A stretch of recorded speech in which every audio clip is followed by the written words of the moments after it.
Só um minutinho.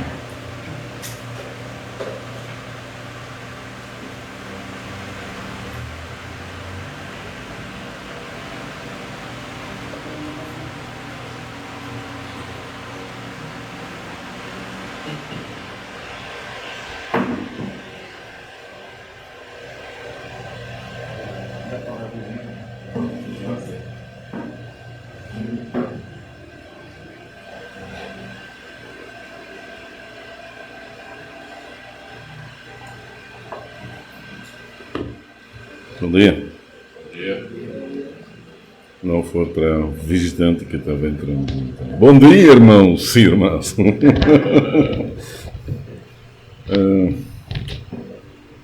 Vai ficar certo?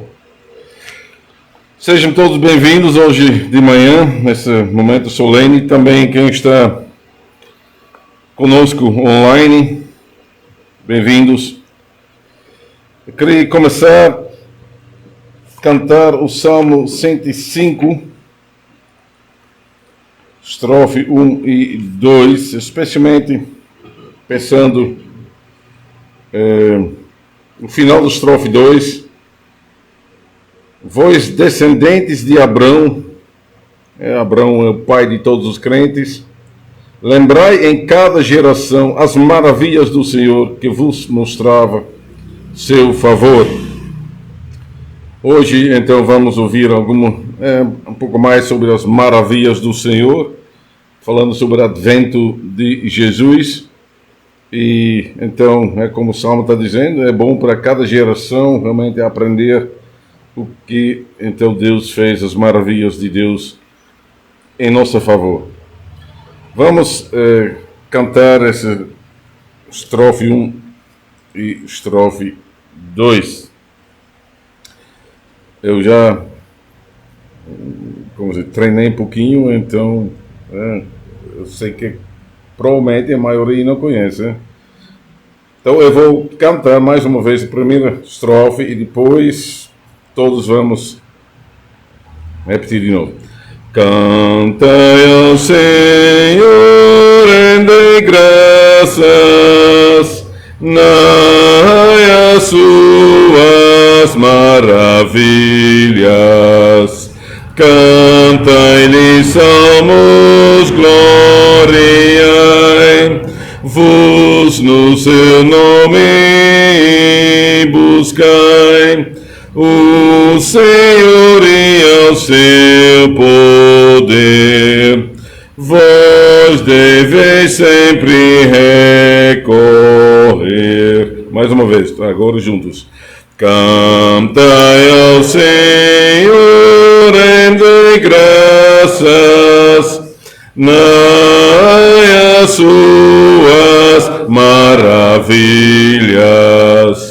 Cantai-lhe salmos, gloriai-vos no seu nome e buscai o Senhor e ao seu poder. Vós deveis sempre recorrer.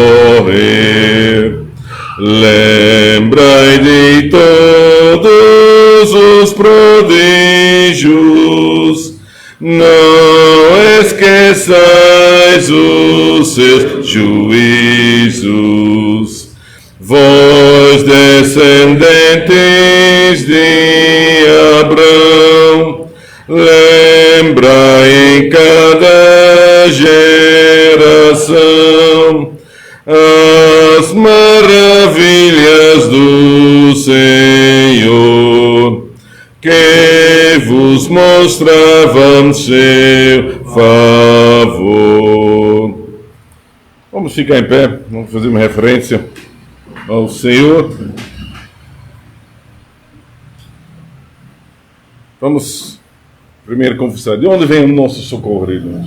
Nosso socorro vem do Senhor, que fez os céus e a terra.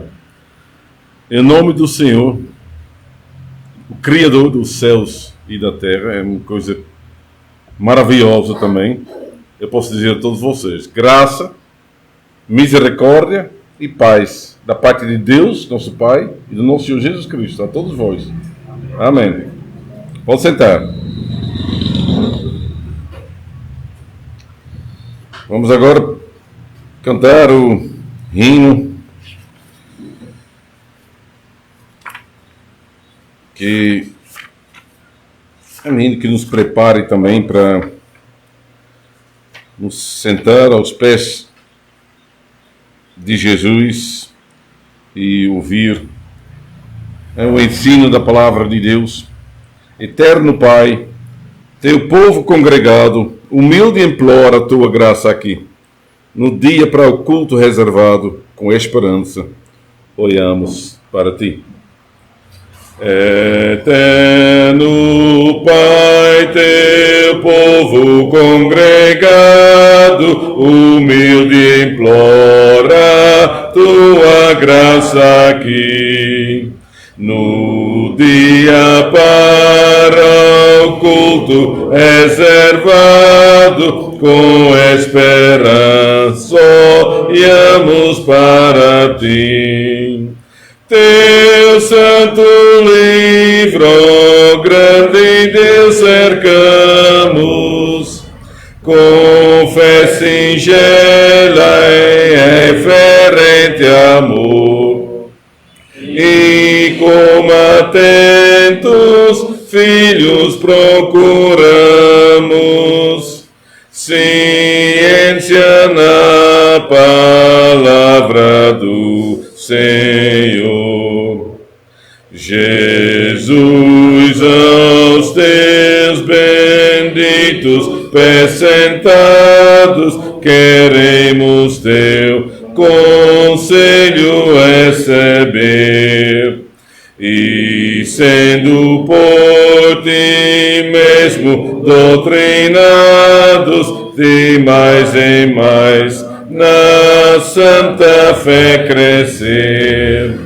Do mundo e seus encargos retirados, queremos descansar em ti, Senhor, mirando os ricos bens entesourados na plenitude do teu vasto amor. Ensina os teus Espírito divino, desfazeador dos pobres corações, e com a luz do teu celeste ensino vem aclarar as santas instruções. Avive em nós as forças da memória, o entendimento a fim de conhecer, ó Rei dos Reis, ó Cristo, cuja glória eleva os santos anjos de prazer. Amém.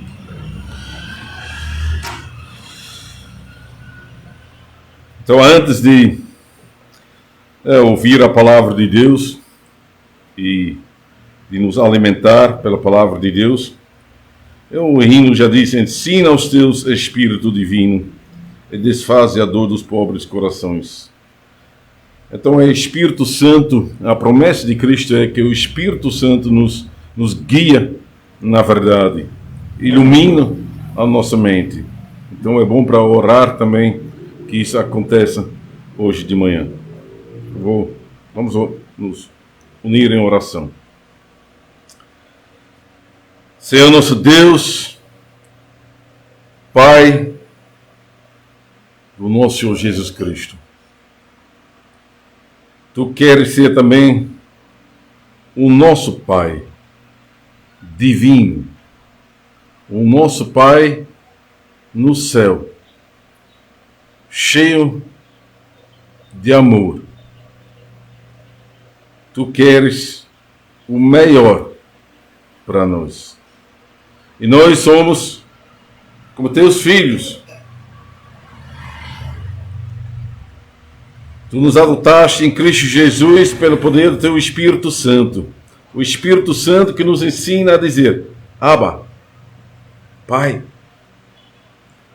E assim nós estamos reunidos aqui, Senhor, para abrir a Tua Palavra, para ser fortalecidos em nossa fé, para nos lembrar as Tuas maravilhas, as coisas grandes que Tu fizeste na história da igreja, em nosso favor. Senhor nosso Deus, chegamos aqui também depois de uma semana de trabalho. Muitas coisas acontecem, Senhor. Às vezes coisas que nos desviam nossa atenção. E às vezes estamos tão ocupados que até esquecemos de falar contigo, de orar. Senhor nosso Deus, então nós chegamos aqui também humildemente para pedir perdão das nossas falhas, dos nossos pecados, dos erros que cometemos na vida. Muitas vezes, especialmente com aquelas pessoas que nós amamos, as pessoas que vivem bem perto de nós, onde o convívio é mais intenso, também a chance de pecar é maior. Muitas vezes, sem querer ou sem saber, nós podemos dizer coisas, falar coisas que machucam os nossos amados. Senhor nosso Deus, isso é uma coisa que não pode acontecer. Nós sabemos. E por isso nós te pedimos perdão, Senhor. Perdão para todos os nossos pecados. Esteja conosco, enche-nos com teu Espírito Santo. O Espírito Santo também que nos ensina a amar. E que assim a congregação, essa congregação de Cristo, possa brilhar, que a luz de Cristo brilhe em nós, e que é assim que nós podemos uma luz nessa cidade, em redor, nas nossas ruas, e no meio dos nossos parentes, familiares, amigos, colegas, que eles possam ver que nós somos diferentes, que nós somos filhos e filhas de Deus. Senhor, então ajuda-nos, ensina-nos, guia-nos na Tua verdade e dá-nos forças para lutar contra as nossas fraquezas e nossos erros, para vencer a batalha espiritual contra o mal. Senhor nosso Deus, então esteja conosco hoje de manhã, esteja em nosso meio com o Teu Espírito Santo, que Tu nos deste, que habita em nós e que está aqui para realmente fortalecer a nossa fé, para abrir o nosso coração. Esteja conosco este dia, um dia de descanso.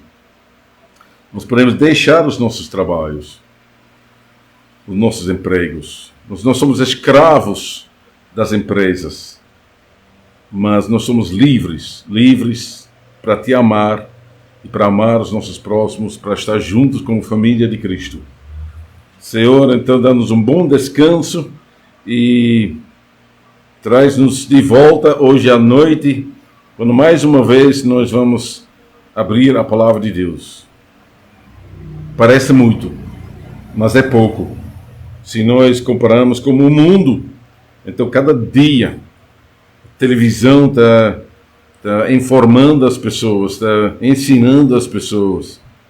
E nós só no Teu santo dia, Senhor, nós nos encontramos. Também para experimentar e gozar a comunhão dos santos, que durante a semana, muitas vezes nós não temos tempo para se encontrar, mas hoje temos. Então esteja conosco, esteja com todos os pastores que estão pregando a Tua palavra, que eles possam fazer fielmente e assim alimentar e fortalecer as suas congregações, Senhor, para a honra e glória do Teu santo nome. Tudo isso te oro humildemente. Amém. Amém.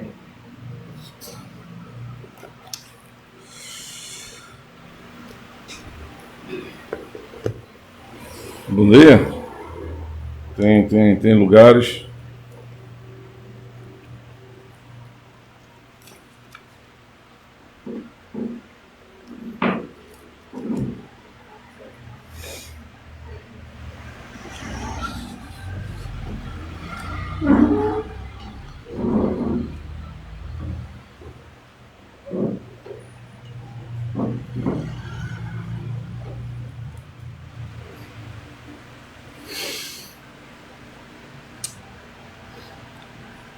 Essas semanas antes de Natal, todo mundo sabe, se chama as semanas do Advento de Jesus.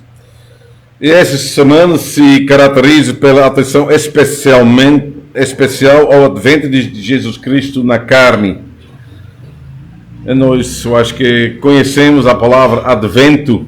Também, num outro contexto, existem grupos que se chamam os Adventistas. Eles se chamam assim porque eles esperam o segundo Advento de Cristo, a segunda vinda de Cristo sobre as nuvens. Isso confirma que a palavra Advento está ligada com a vinda de Cristo.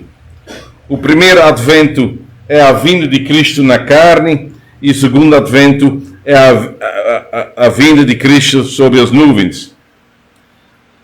Então, normalmente, nessas semanas, antes do Natal, nós vamos dar atenção ao primeiro Advento, a vinda de Cristo na carne. Em muitas igrejas, os pastores pregam sobre certos textos do Antigo Testamento, que fala da promessa da vinda do Messias. Outros pregadores escolhem alguns textos dos evangelhos que falam sobre as coisas que aconteceram um pouco antes do nascimento de Jesus. E este ano eu, então, escolhi o evangelho de Lucas. Cada ano eu tenho outro evangelho. Então este ano eu escolhi o evangelho de Lucas. E hoje vamos começar com o início do Evangelho de Lucas. Lucas 1 até 4. Eu sei, na primeira vista, este texto não parece um texto que fala sobre o advento de Cristo. Pois é.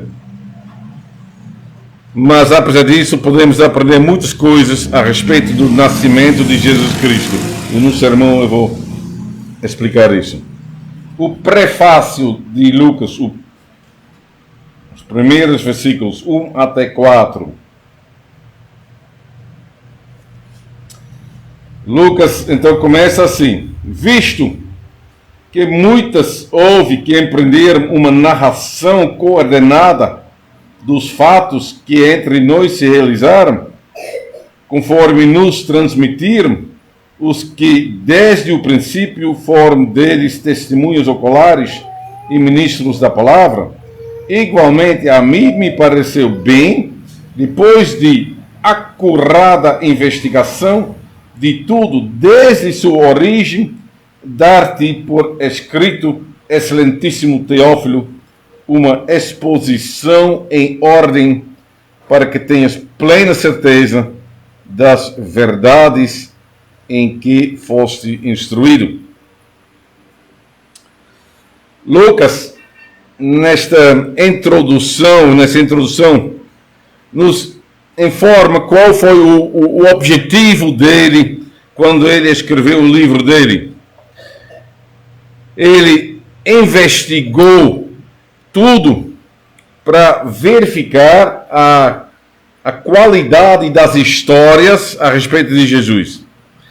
Ele queria verificar se essas histórias foram dignos de fé. E para conseguir isso, ele fez como ele disse, uma acurada investigação de tudo desde sua origem, versículo 3.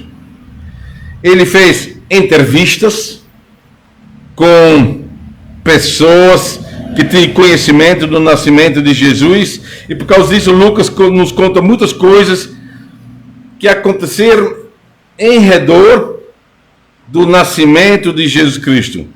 Muitas coisas que os outros evangelistas não sabiam ou não contaram. Muitas coisas que encontramos somente aqui, no Evangelho de Lucas. Nenhum dos outros evangelistas oferece uma descrição tão ampla e tão detalhada dos meses e dos dias antes do nascimento de Jesus. A história do nascimento de João Batista nós encontramos somente aqui no Evangelho de Lucas. O anúncio do nascimento aos pastores de Belém só se encontra neste Evangelho. E também a respeito do próprio nascimento de Jesus, ouvimos muito mais detalhes do que em comparação com os outros evangelhos. Pense, por exemplo, o cântico de Maria, o cântico de Simeão. Imagine o que ia faltar quando os 3 primeiros capítulos de Lucas não foram escritos. Ia faltar muita informação sobre o nascimento de Jesus. Lucas revelou muitas coisas que estavam, vamos dizer, escondidas. Especialmente muitas coisas a respeito do nascimento de Jesus. O início desse evangelho é, eu ia dizer, único. Isso chama a atenção se nós sabemos que Lucas não era uma testemunha ocular.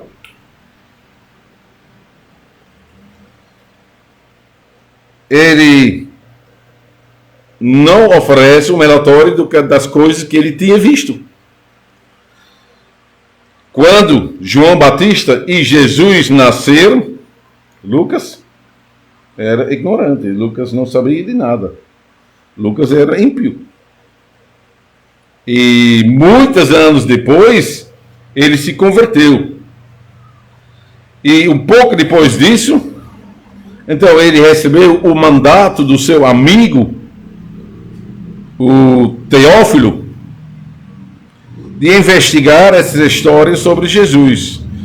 Teófilo também ouviu falar e foi instruído a respeito do Evangelho, a respeito de Jesus, e ele ouviu sobre os milagres que Jesus tinha feito, sobre a ressurreição de Jesus, coisas maravilhosas, e ele queria saber se tudo era digno de fé, ou é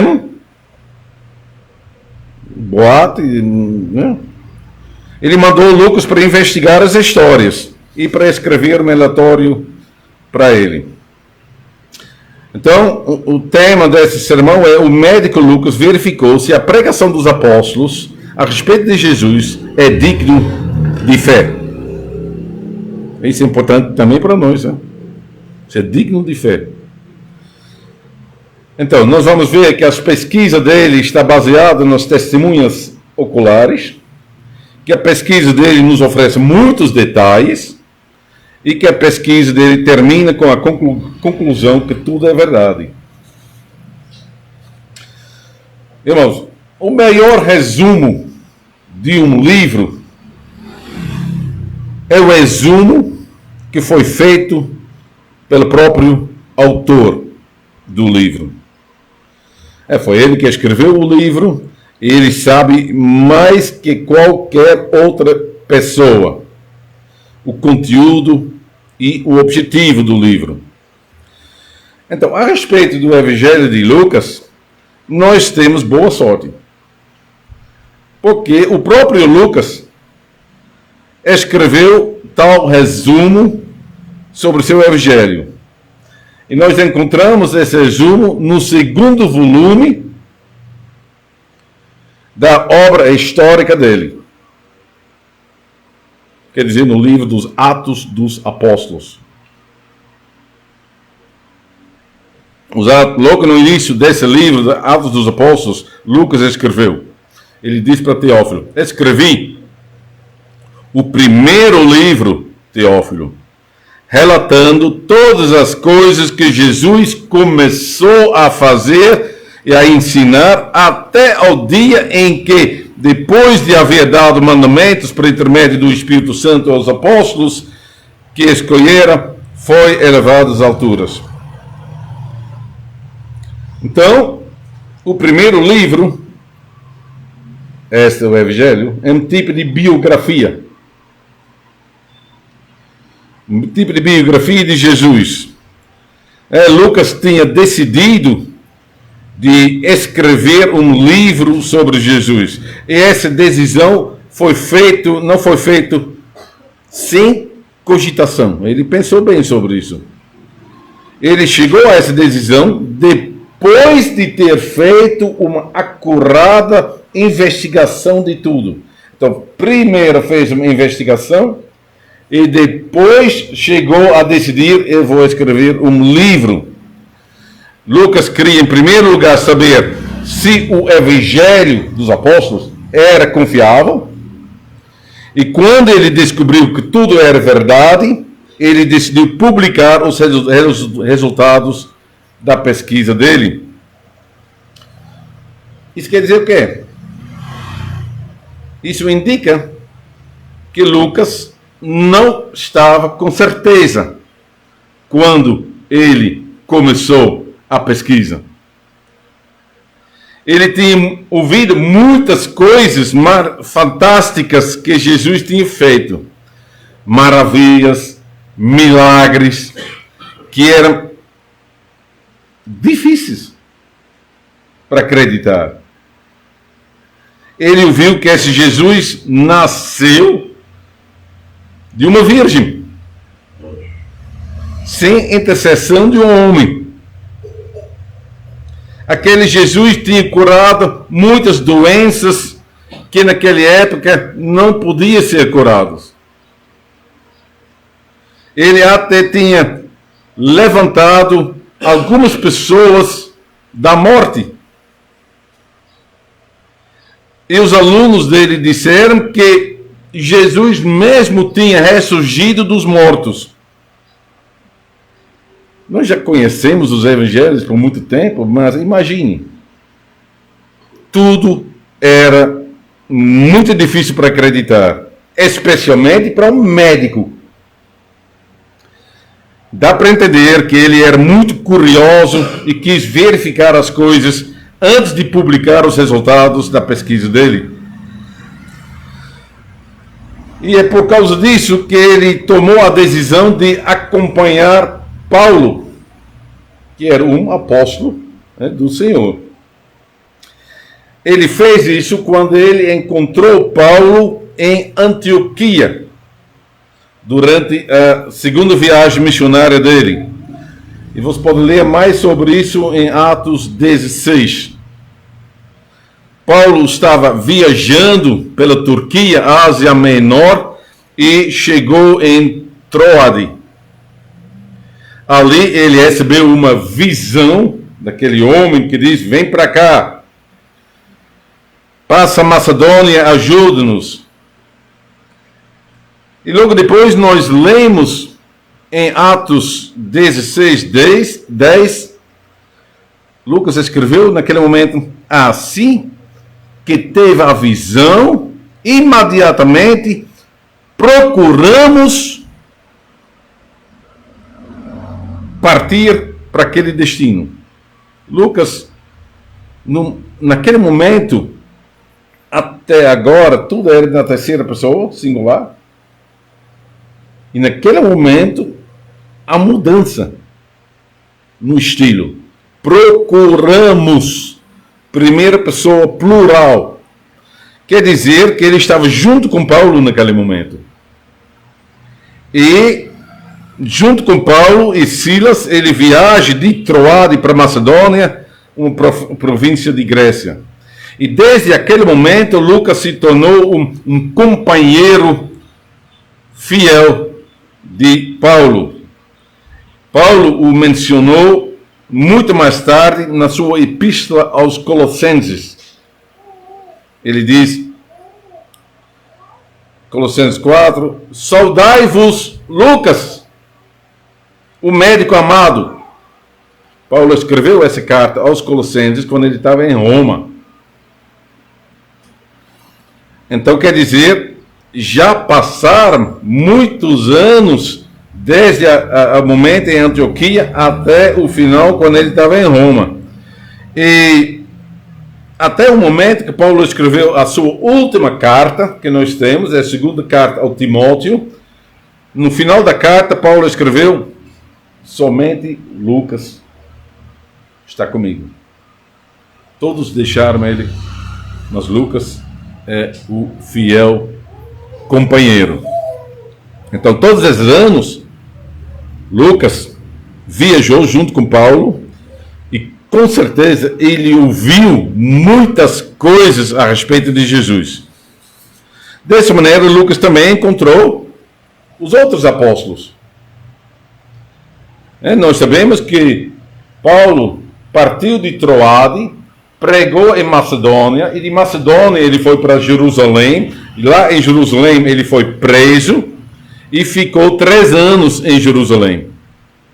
Muito importante, porque Jerusalém é o arquivo mais antigo da igreja cristã. Quando ele chegou lá em Jerusalém, com certeza, Lucas encontrou os outros apóstolos que estavam lá, e os outros discípulos. Lá se encontravam muitas histórias, muitas notícias das pessoas que tinham visto Jesus, que tinham ouvido as palavras de Jesus e observaram os milagres de Jesus. E é bem provável que ali também ele encontrou Maria, a mãe de Jesus. Lendo os primeiros capítulos do Evangelho de Lucas, eu ia dizer, nós encontramos histórias que só a mãe sabe. Sua mãe é o arquivo mais completo da sua vida. Ela, de qualquer uma aqui. A sua mãe sabe coisas logo desde o início. Ela guarda no coração. Então, Lucas também, nós encontramos histórias únicas. O encontro com o anjo e a conversa, a mensagem dele, a viagem para Belém, a viagem para a casa de Zacarias e Isabel. Só ela sabia. As palavras de Isabel, quando Maria entrou na casa dela, a viagem para Belém, o nascimento de Jesus, a visita dos pastores, a visita dos magos, tudo isso vem de Maria, porque os apóstolos não estavam lá. Os apóstolos não foram testemunhas dessas coisas, só Maria. Então, especialmente observando as histórias ligadas ao nascimento de Jesus, nós notamos que Lucas realmente se esforçou para registrar acuradamente tudo desde a sua origem. Ele se destaca dos outros evangelistas que têm poucas coisas, Mateus, ou quase nada sobre o nascimento de Jesus, Marcos e João. Pode verificar. Existem mais histórias da vida de Jesus que nós encontramos somente no Evangelho de Lucas. E Lucas fez isso de propósito. Pense nas diferenças entre o Evangelho de Lucas e o Evangelho de Marcos. O Evangelho de Marcos, nós sabemos, foi um dos primeiros evangelhos que nós temos sobre a vida de Jesus.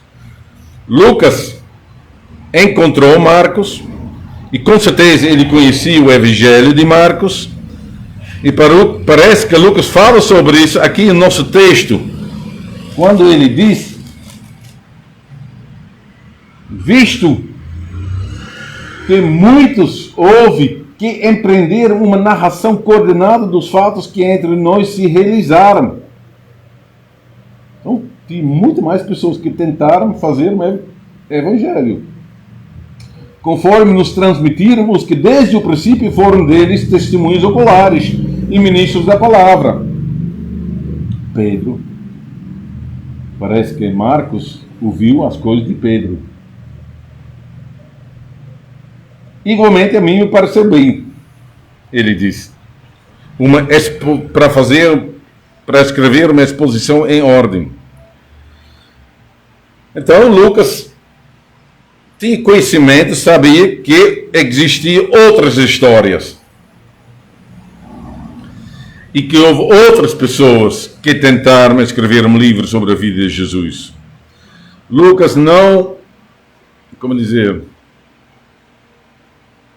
condena, julga. Ele não diz que esses livros não eram dignos de fé. Ele não diz isso.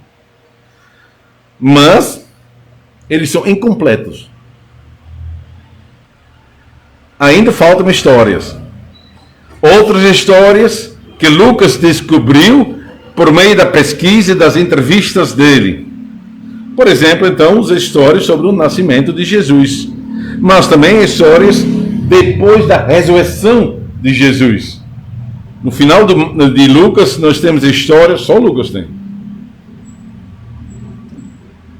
Essas histórias, então, completam a biografia de Jesus. Essas histórias contêm notícias que apontam, eu ia dizer, o caráter divino de Jesus. E ainda existe muito mais.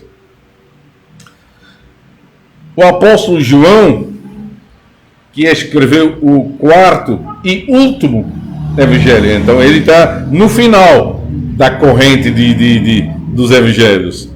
Vai para o final de João, ele diz: há, porém, ainda muitas outras coisas que Jesus fez. E se todas elas fossem relatadas por uma, eu creio nem no mundo inteiro caberiam os livros que seriam escritos. Olha.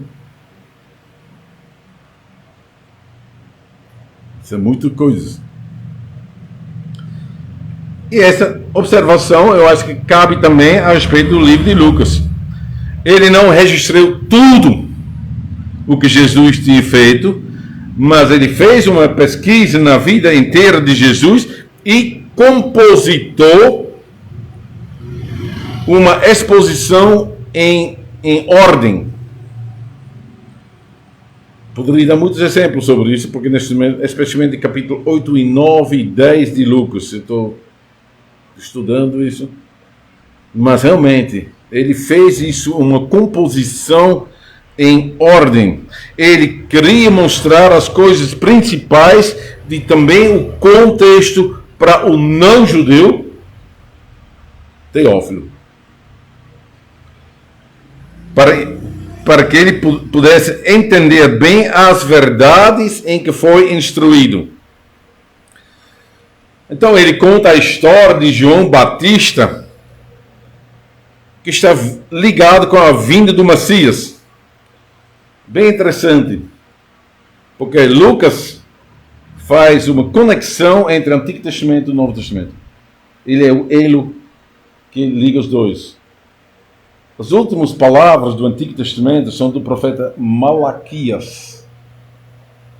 E Malaquias está profetizando sobre a vinda do Messias. Mas antes vai chegar Elias. Todo mundo de Israel estava realmente com essa esperança. Elias vai chegar. Vai ler a história de João Batista. O anjo diz, ele vai ser o Elias. João Batista é o Elias. Ele cumpriu a profecia de Malaquias e assim é quase incrível que Zacarias não logo acreditou as palavras do anjo, mas quando João nasceu, ele sabia, o Messias está perto. E claro que ele ouviu também, ele viu Maria, ele sabia. A época messiânica começou agora. Então, João Batista foi o arauto que andava em frente do Messias e anunciava a vinda do Messias. Por causa disso, ele batizava no Rio Jordão e estava dizendo, eu, na verdade, vos batizo com água, mas vem aquele que é mais poderoso do que eu, do qual eu não sou digno de desatar-lhe as correias das sandálias, e ele vos batizará com o Espírito Santo e com fogo. A sua pá, ele a tem na mão para limpar completamente a sua eira e recolher o trigo no seu celeiro. Porém, queimará a palha em fogo inextinguível. Quem não conhece as Escrituras, quem não tem um bom conhecimento bíblico, quem não conhece as profecias, não entende nada do primeiro capítulo de Lucas. Você fica voando. Porque toda a história, você vai se perguntar, toda a história, por que não começa logo com Jesus? Por que toda a história sobre João Batista? Bom, neste momento, poderia dizer muitas coisas, mas neste momento é bastante de saber que tudo, então, o João está fortemente ligado com a vinda do Messias. Então, está também ligado com o nascimento de Jesus Cristo. E dessa maneira, fazendo isso, Lucas quer convencer seu amigo e irmão Teófilo, e nós também, que a pregação dos apóstolos não foi baseada em fantasias, mas essa pregação é digna de fé e verdadeira. Lucas foi até as fontes para verificar isso. Ele não ouviu somente as histórias, grosso modo, mas ele fez realmente uma pesquisa acurada. Ele fez perguntas, ele procurou detalhes que confirmam a verdade dessas histórias. Eu ia dizer, nisso nós encontramos, às vezes tem muitas pessoas que se perguntam, por que 4 evangelhos? Mas cada evangelho tem o seu foco, tem o seu alvo, e baseado no testemunho de 2 pessoas, a verdade se confirma. Nós temos 4 pessoas que falam, então, sobre o que aconteceu. Isso eu acho que é a sabedoria de Deus. O evangelho da cruz, nós sabemos, foi um escândalo para os judeus. Foi uma loucura para os gentios. Então, o evangelista Mateus escreveu seu evangelho se direcionando aos judeus, para convencer os judeus, e por causa disso ele apontou muitas vezes as profecias do Antigo Testamento, são os livros sagrados dos judeus, ele apontou as profecias do Antigo Testamento para provar que Jesus de Nazaré é o Messias, que foi prometido no Antigo Testamento. Jesus cumpriu as profecias. Por causa disso, você pode ler esse evangelho de Mateus e você vai descobrir regularmente, cada capítulo, então você encontra uma citação e cada vez ele diz, está vendo? Jesus fez isso e aquilo. E assim se cumpriu a profecia de Isaías, ou a profecia de Jeremias, ou a profecia de Miqueias. Então, João escreveu seu evangelho para mostrar que Jesus é filho de Deus. O ponto de partida, então, o foco dele é diferente em comparação com os outros. E o evangelho de Lucas, eu ia dizer, é mais missionário.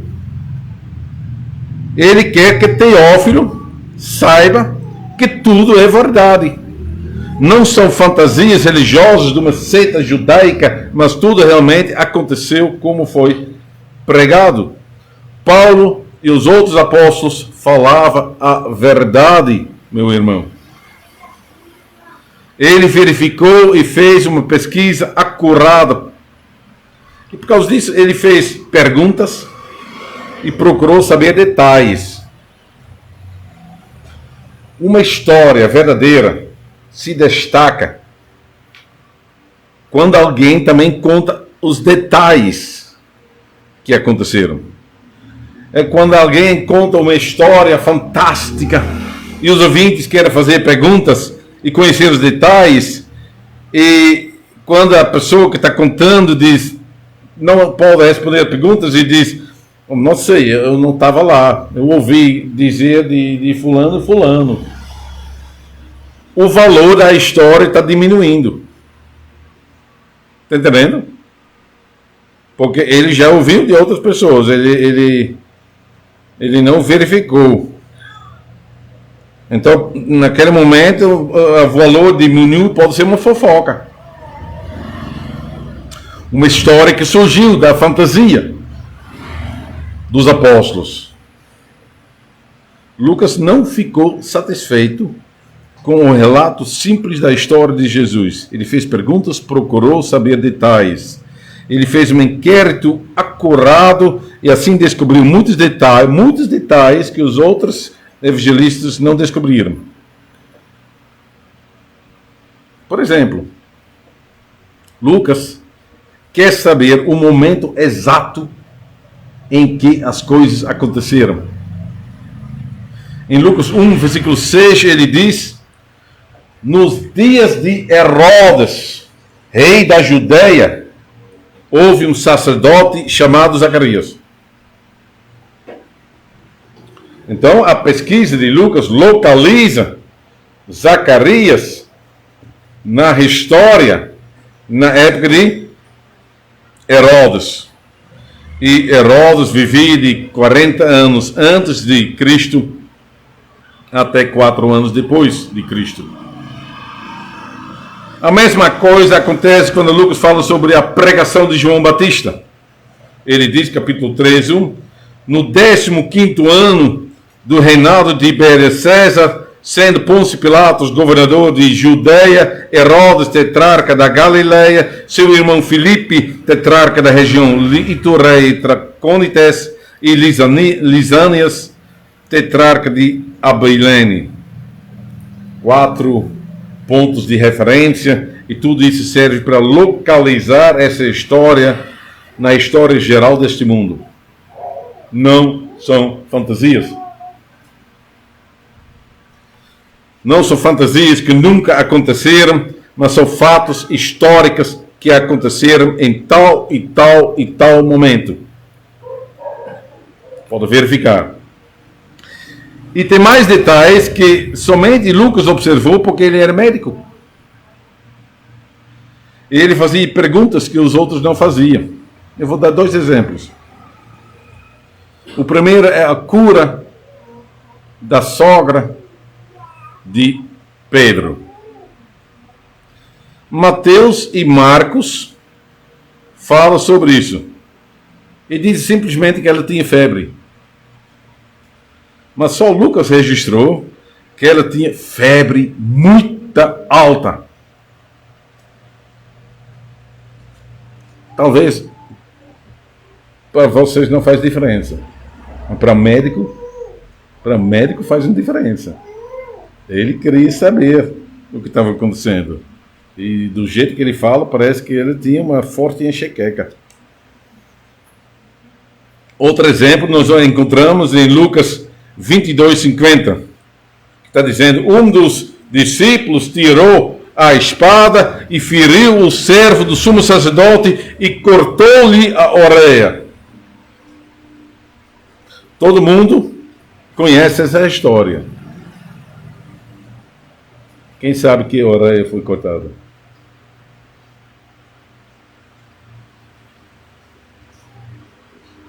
Que orelha foi cortada? Não é? Lucas fala. Por quê? Lucas descobriu alguma coisa que é estranho.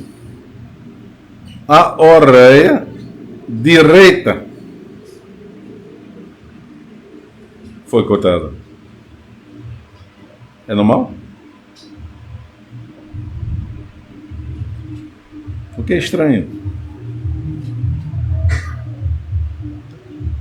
Quem matou foi Pedro? Pedro era canhoto?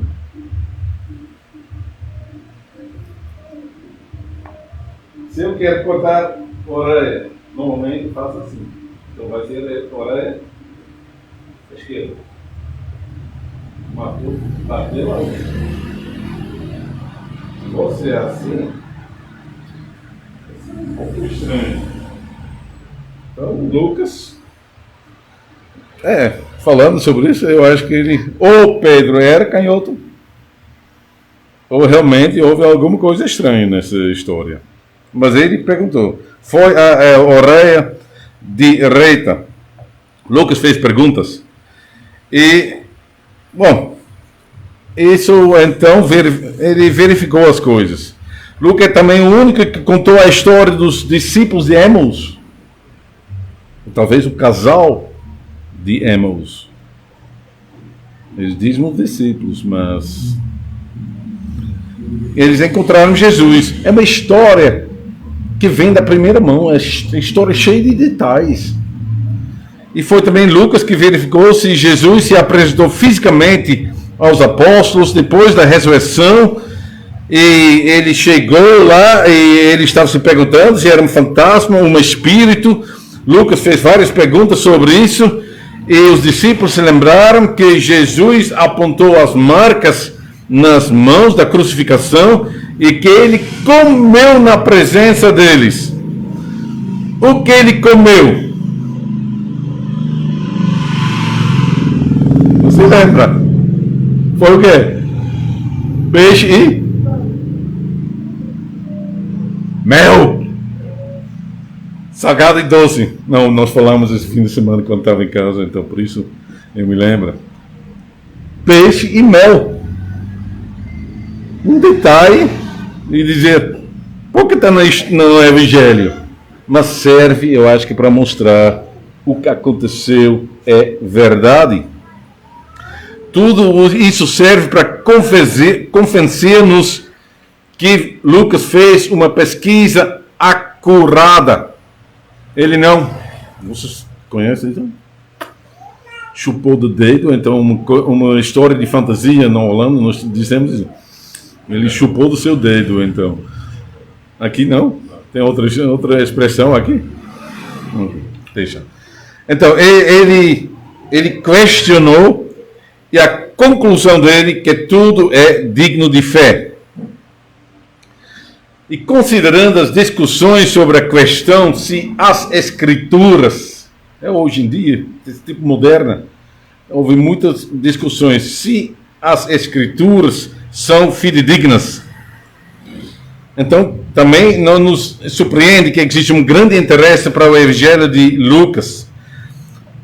Pois Lucas escreveu o seu Evangelho com o objetivo de confirmar a verdade e a fidedignidade do Evangelho. Lucas quer oferecer exatidão, ordem, clareza. São exatamente os tópicos importantes na discussão sobre a fidedignidade das Escrituras. O contrário dessa exatidão seria negligência, ficção, falta de detalhes, fantasias. Lucas não quer oferecer nenhum dessas coisas, mas quer ser cuidadoso, porque quer transmitir os fatos que têm grande importância para a vida das pessoas, para a salvação das pessoas. Porque se você crê, vai ser salvo, se crê em Cristo. Então, ele quer oferecer um relatório que leva as pessoas a crer o Evangelho. Por causa disso, ele procurou as testemunhas que tinham observado as maravilhas de Deus.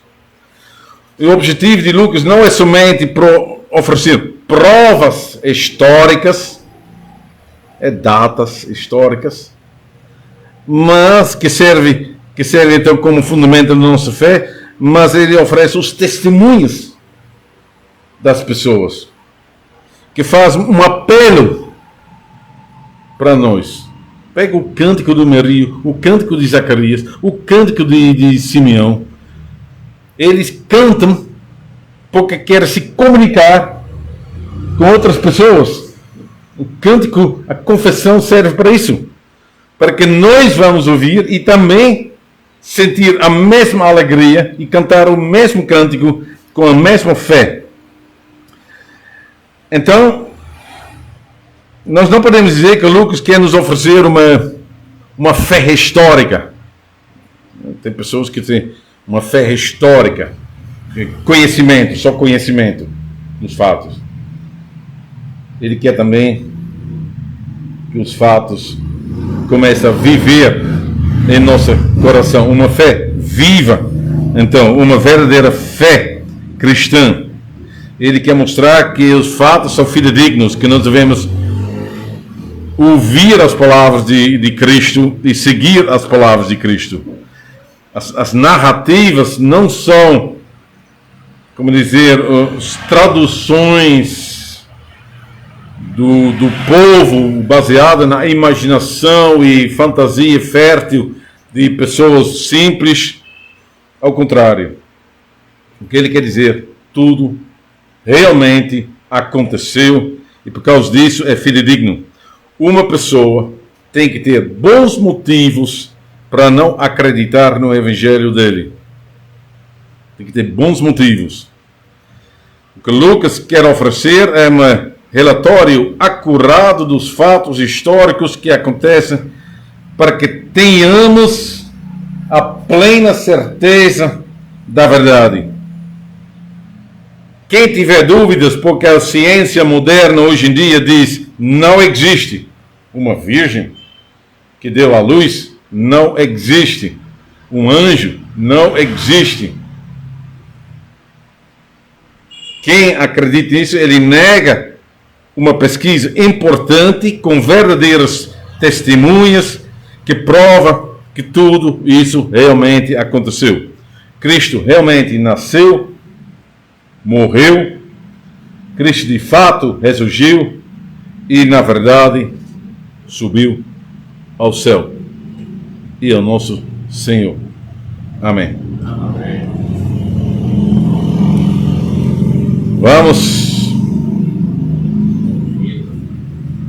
Vamos para o hino. Eu creio, Senhor, na divina promessa. Vitória já tive nas lutas aqui. Contudo, é muito certo que a gente tropeça. Por isso, Senhor, eu preciso de Ti. E nós estamos aqui. Nós fizemos confissão de fé. Nós cremos. Mas quem não, às vezes tem um momento que o veneno da dúvida entra na sua cabeça. É isso? Para fortalecer a nossa fé. Eu creio, Senhor, na divina promessa, vitória já tive nas lutas aqui. Contudo é muito certo que a gente tropeça, por isso, Senhor, eu preciso de Ti. A luz que me guia no escuro caminho, fulgura de em cima do sol criador. Contudo não posso segui-lo sozinho, por isso eu preciso de ti, meu Senhor. Bem sei que nas preces eu posso buscar-te, jamais dessa bênção na vida eu descrevo. Contudo é possível que dela me afaste, por isso, Senhor, eu preciso de ti. Esforços da terra, precário destino, empenho dos homens, riqueza o que for, não vale a bênção do reino divino. Por isso eu preciso de ti, meu Senhor.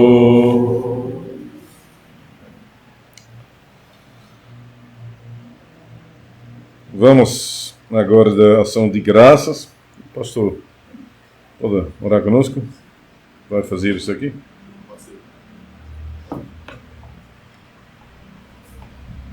Oremos, irmãos.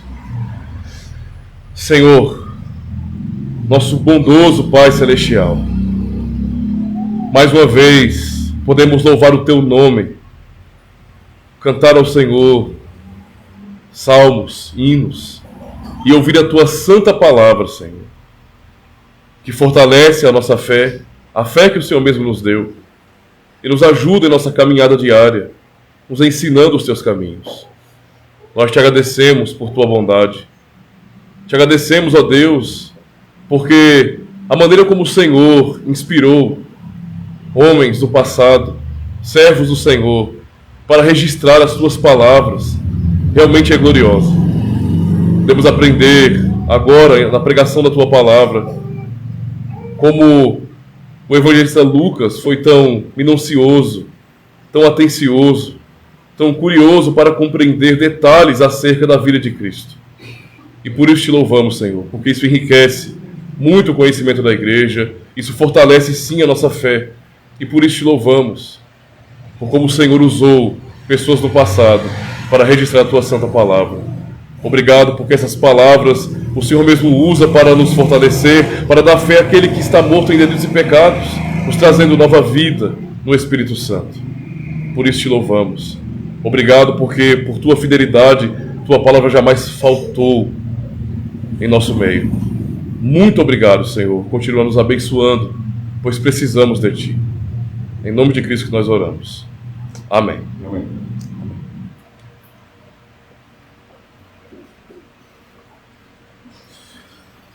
Vamos agora ficar em pé, confessar a nossa fé com as palavras do Credo Apostólico e depois vamos cantar o hino 26, que eu acho que é também inspirado pela confissão da igreja. Em Deus, o Pai, eu creio em Jesus Cristo, e eis que minha alma habita o meu Consolador. Mas antes disso, então, nós vamos confessar a nossa fé. Quem crê, então confesse comigo. Creio em Deus Pai Todo-Poderoso, Criador do céu e da terra, e em Jesus Cristo, seu único Filho, nosso Senhor, que foi concebido pelo Espírito Santo, nasceu da Virgem Maria, padeceu sobre Pôncio Pilatos, foi crucificado, morto e sepultado, desceu ao inferno, no terceiro dia ressurgiu dos mortos, subiu ao céu e está sentado à direita de Deus Pai Todo-Poderoso, de onde há de vir os vivos e os mortos. Creio no Espírito Santo, na Santa Igreja Universal de Cristo, a comunhão dos santos, na remissão dos pecados, na ressurreição do corpo e na vida eterna. Amém. Vamos cantar esse hino 26.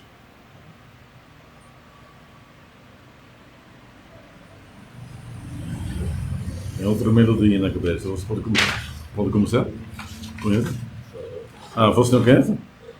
Deixa-me ver. Em Deus o Pai eu creio, que a todos nós criou, que em terra, céu, estrelas, em lua e sol formou. Ele é quem nos dá tudo, e todo bem nos faz. Dizemos quando oramos, Pai que nos céus estás. Eu creio em Jesus Cristo, seu Filho sem igual, que lá da glória veio, o Salvador real, que para libertar-nos quis mesmo até morrer. Se nós o recebemos, seus filhos vamos ser. Eis que minha alma habita o meu Consolador, o Espírito Divino, meu santificador. As três pessoas são um só e eterno Deus. Crerei eternamente, agora e lá nos céus. Posso sentar?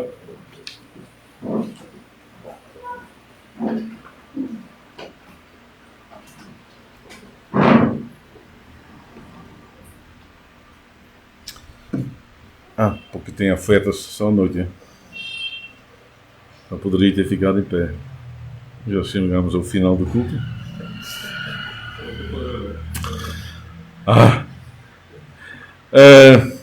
Vamos ficar em pé, vamos encerrar esse culto, então, para esse exercício então, físico.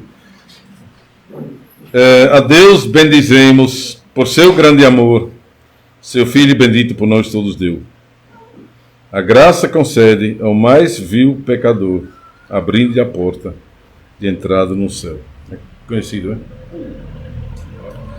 A Deus bendizemos por seu grande amor, seu Filho bendito por nós todos deu, e graça concede ao mais vil pecador, abrindo-lhe a porta de entrada no céu. Exultai, exultai e louvai com fervor a Jesus, exaltai a Jesus Redentor. A Deus Pai bendizemos por quanto do céu seu Filho bendito por nós todos deu. Graça real, assim foi que Jesus, morrendo seu sangue, por nós derramou. Herança nos céus com os salvos em luz, legou-nos aquele que o preço pagou. Exaltai, exultai e louvai com fervor a Jesus, exaltai a Jesus Redentor. A Deus Pai bendizemos por quanto do céu seu Filho bendito por nós todos deu. Tal prova de amor nos persuade a confiar nos merecimentos do Filho de Deus. E quem a Jesus pela fé se entregar, vai vê-lo sentado na glória dos céus. Exultai, exultai e louvai com fervor a Jesus, exaltai a Jesus Redentor. A Deus Pai bendizemos, porquanto dos céus seu Filho bendito por nós todos deu. Então recebe a bênção de Deus, a graça do Senhor Jesus Cristo, o amor de Deus e a comunhão do Espírito Santo seja com todos vós. Amém.